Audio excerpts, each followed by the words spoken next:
Ladies and gentlemen, now I've been playing this game for nearly 10 years and I've seen all types of content released, but Wheel of Fate might just take the cake for the most ass piece of content ever created. This is just like, I just don't get it, dude. I don't get who this content is for.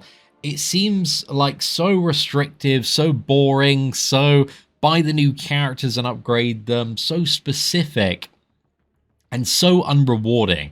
Like already coming in the very first quest, the sheer roster you need to get through this is astronomical. And these are the rewards, insanely stale. Quest 2 and 3 just get more and more difficult and restrictive.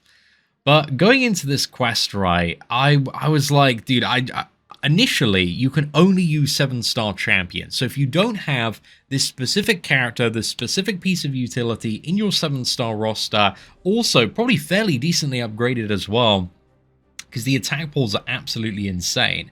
But every single fight changes up the pool of characters that you can bring in. So the first restriction, I'm just going to go back here to show you this one as well, is you've got to bring in a character from the year 2024.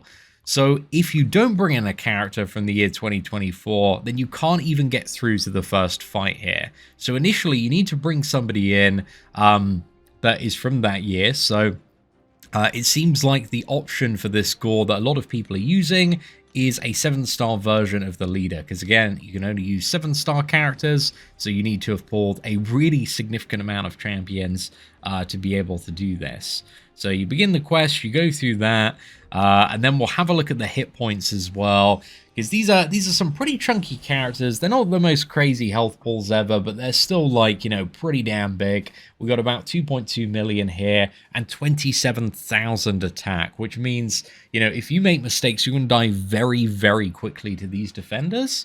And each one of them as well, there's no kind of like centralized theming on kind of the node and what you're dealing with. You need to like fully understand the kits of all of these defenders, and then lay on the nodes on top of that.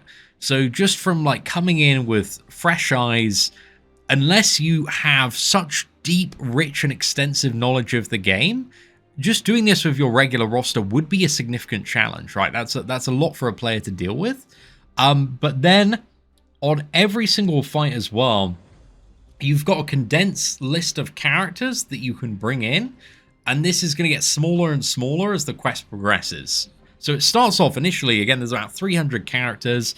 You can see here you're limited to, I believe, like 14 for every fight. There are some that are a little bit more just in comparison. So yeah, you've got to often do these fights, which are really big versions of very prominent defenders with quirkier characters that you wouldn't usually use. Like for Enchantress, the science option is Jessica Jones. So yeah, and again, that's not just an Enchantress, it's an Enchantress with like massive health, that has unblockable specials, that you can't gain your power naturally. You can only get it when Enchantress throws her special attacks as well. So this is just absolutely insane, dude. And I think like what's going to happen, you know, in the next couple of days, is this is all going to get figured out, right? It's going to be condensed down to a very specific list, a very specific spreadsheet of, okay, you're going in, you use this character, this is how you fight it. It's going to be like the most rigorous and structured tutorial ever of you probably only have like 2 or 3 options for the majority of these opponents. Because again, dude, like characters like Arcade, man, they're so annoying to deal with. Especially when you've got like a stun immune one, you've got like parry active as well. There's a lot of different elements to these already very, very restrictive defenders.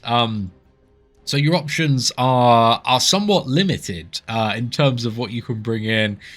You're going to need, if you want to get this done, dude, this is just so insane. Like, the amount of characters, specific characters that you need to have ranked up is massive. And then for doing this is only the first quest. This gets more difficult and more restrictive after this one, which is absolutely nuts. I think it's the same opponents, and I think the same nodes that repeat again. I don't know if like additional stuff is added. The rewards do get better in 2. They're still not like absolutely game-changing in 2. It's really like 3 that has the best rewards, so you've got to go through kind of the full thing. So again, I don't know what the roster looks like for... the ideal roster for 1 might be different to Quest 2, which might be different to Quest 3. So again, I assume we get more and more limited, and there is at least a roster of 12 characters that can do this. Maybe it's more. Again, I don't know the requirements for 2 and 3. But even like just looking at 1 in a vacuum is like, dude, like I got a pretty good account. Like I'm not terrible in the game, but like I'm just like, why would I ever do this piece of content, man? It doesn't seem like it's going to be very fun or enjoyable. It seems like it's designed to kind of, you know, the meta is like everybody's just going to copy a guide, and then it's going to be like, okay, these are the fights you're probably going to die in a lot if you're not good, or if, you know, you haven't got used to fighting this character with this node interaction. So yeah, some absolute hero is going to come out with a guide that is essential for everybody that wants to do this piece of content to watch it. I don't see a world in which people just kind of open this and organically play it unless they're like terminally online in Marvel Contest of Champions.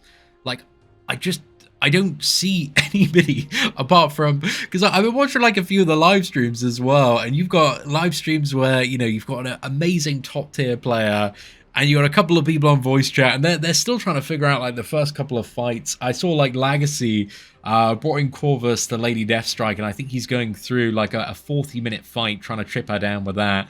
Because yeah, it's again, like half the options you have here as well are really not great options that you want to be bringing into some of these fights, especially when you have like no access to synergies as well. You've just got that one specific character, and yeah, if you make some mistakes, it's going to be a bit of a bad time. But this content feels like it was so hard designed to sell specific characters, and sell more rank up packages and sell revives. It feels like a whale milking clown fiesta. This was like peak whale milking clown fiesta content to me here, because it's just absurd, dude. It's so absurd. This is like I remember when Act 6 released and we had the class gates, right? I warmed up to class gates over time and the restrictions on variant, because I thought it was cool back in the day when you had to, you know, make your Mystic team and your Cosmic team, and seeing kind of Brian Grant go through and do the Undying challenges in Act 6 were awesome, dude. And that was kind of like a cool point of progression, and just being able to do stuff in your kind of own unique way within the confines of that. Like, I enjoyed that, but this seems so far beyond that in terms of, like, enjoyable. But maybe again, there's a certain demographic of Marvel Contest of Champions Endgame that really gonna love this bit of content. I struggle to see it at the moment. I feel like it's gonna be so small. I think the list is gonna be like below 100 players, or at least below 1,000. But yeah, I just wanted to share. Like, this has just come out. I'm still kind of processing it. I've played through a little bit myself, just to see what this gore is like. Had a look at some of the nodes, some of the defenders, and yeah, I don't think I've ever felt this way about a bit of content that's ever come out. Like, everything, I enjoy the experimentation, right? I think it's cool when there's just a lot of like interesting strategies and ways of doing things, but this, it just seems really like lame and boring, because I just know what the eventual outcome is. It's just going to be like a very, very narrow spreadsheet of like, this is what you use. And you need to do that, right? You need to understand, because you don't want to use like characters, I believe, throughout this quest as well. I may be incorrect on this. I think actually to a certain extent, like Spiral appears in like 2024. She also appears in here. You're going to need to plan this out very meticulously as well, so you don't use a character early on that you might need for a later fight as well. You know, this is spreadsheet planning, well milking content, and yeah, I can say personally, I'm not a fan. I think the direction they're going in Valiant Event Quest. I think that's cool with the roster, but like this is just yeah, this is a bit too far for me. Not a fan. Feels a little bit gross. So yeah, I don't think I'm going to be personally progressing in this content.